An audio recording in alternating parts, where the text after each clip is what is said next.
Assalamualaikum warahmatullahi wabarakatuh. Halo anak-anak kelas 8 semuanya, berjumpa lagi dengan saya Bu Erni Tias Fatnani. Hari ini kita akan belajar mengenai prakarya bab baru, yaitu berupa kerajinan bahan lunak. Kelas 7 kemarin kalian sudah belajar mengenai kerajinan limbah lunak. Hari ini diganti dengan menjadi bahan lunak.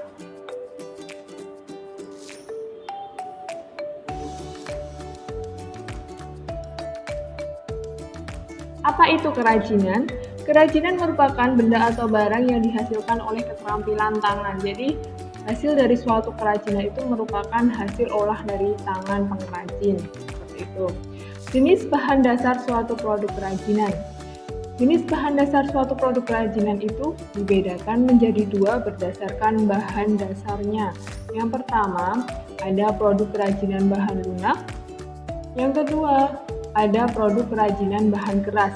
Pada kelas 8 ini, kalian akan belajar mengenai produk kerajinan bahan lunak. Apa itu kerajinan bahan lunak? Kerajinan bahan lunak merupakan kerajinan yang terbuat dari bahan-bahan yang mempunyai tekstur lunak atau bersifat lunak dan mudah untuk dibentuk. Jadi, bahan-bahan yang digunakan pada kerajinan lunak itu adalah bahan-bahan yang dia mudah untuk dibentuk atau bersifatnya lembek atau lunak, seperti itu.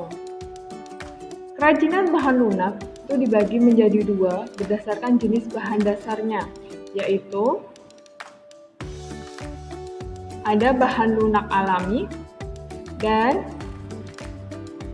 kerajinan bahan lunak yang diperoleh dari alam tanpa tambahan bahan sintesis, misalnya tanah liat, serat alam, dan kulit. Jadi bahan-bahan ini diperoleh dari alam tanpa melalui pembuatan dari manusia atau tanpa campuran atau buatan dari manusia.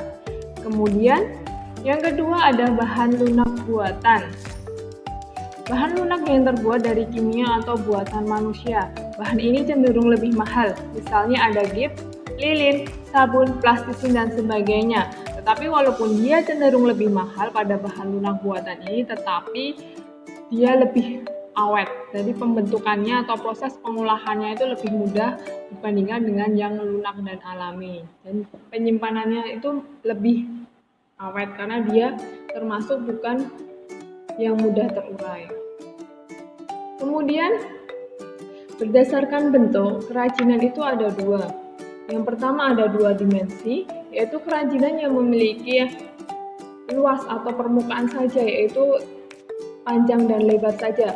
Hanya dapat dilihat pada satu permukaan saja, jadi tidak bisa diamati pada beberapa sisi, hanya ada satu sisi saja, itu adalah dua dimensi. Kemudian ada tiga dimensi, yaitu yang dia memiliki volume sehingga dapat dilihat melalui beberapa sisi. Jadi semua sisi itu hampir terlihat kalau tiga dimensi. Kemudian berdasarkan fungsi kerajinan, bahan lunak dibagi menjadi dua, yaitu fungsi pakai. Tujuannya benda tersebut diciptakan adalah untuk dipakai dalam pemenuhan kebutuhan sehari-hari, misal pembuatan tas, cobek, pot itu dibuat tujuannya agar dia memenuhi suatu kegunaan atau fungsi sehari-hari. Kemudian ada fungsi hias. Tujuan dibuatnya suatu bahan untuk hiasan, contohnya misal guci, pajangan serat. Jadi tujuannya itu untuk estetika, bukan untuk memenuhi kebutuhan sehari-hari. Selanjutnya yaitu ada prinsip pembuatan karya kerajinan. Prinsip pertama yaitu ada keterampilan tangan, yaitu kemampuan dari setiap pengrajin akan berbeda. Jadi ada orisinal dari kemampuan setiap pengrajin. Artinya keterampilan dari setiap pengrajin itu akan berbeda dan menghasilkan karya yang berbeda. Tentunya akan menghasilkan harga yang lebih mahal pula.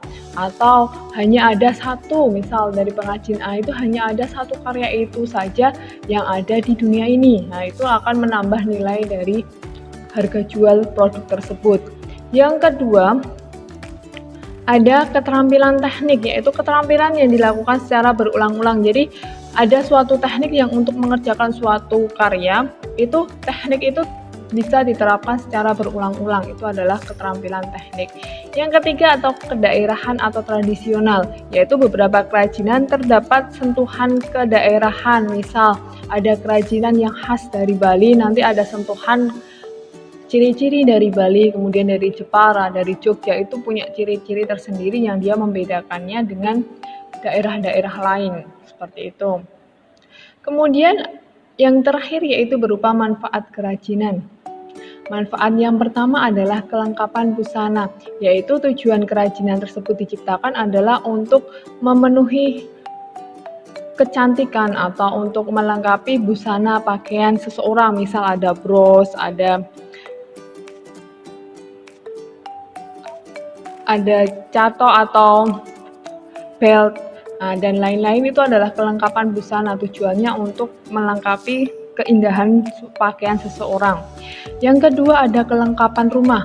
Kelengkapan rumah itu artinya benda-benda tersebut dibuat untuk menghiasi rumah. Misalnya pada air mancur yang ada di kolam rumah itu dibuat untuk melengkapi atau keindahan rumah.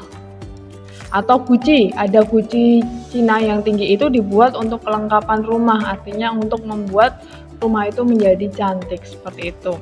Selanjutnya ada kelengkapan suatu benda, yaitu suatu hiasan yang dibuat untuk melengkapi suatu benda. Misalnya ada tempat tisu. Tempat tisu tersebut bisa dihias dengan keramik. Nah, keramiknya itu digunakan untuk melengkapi benda tempat tisu tersebut. Itu adalah kelengkapan suatu benda. Jadi tidak berdiri sendiri, tetapi dia fungsinya hanya melengkapi suatu benda. Yang terakhir adalah kelengkapan upacara adat. Banyak sekali upacara adat yang menggunakan bahan-bahan kerajinan lunak, misalnya di daerah Bali, di daerah Kalimantan, daerah Jawa sendiri itu menggunakan kelengkapan yang dihasilkan oleh kerajinan bahan lunak. Sekian dari saya, banyak salahnya mohon maaf. Semoga bermanfaat untuk kalian semua. Assalamualaikum warahmatullahi wabarakatuh.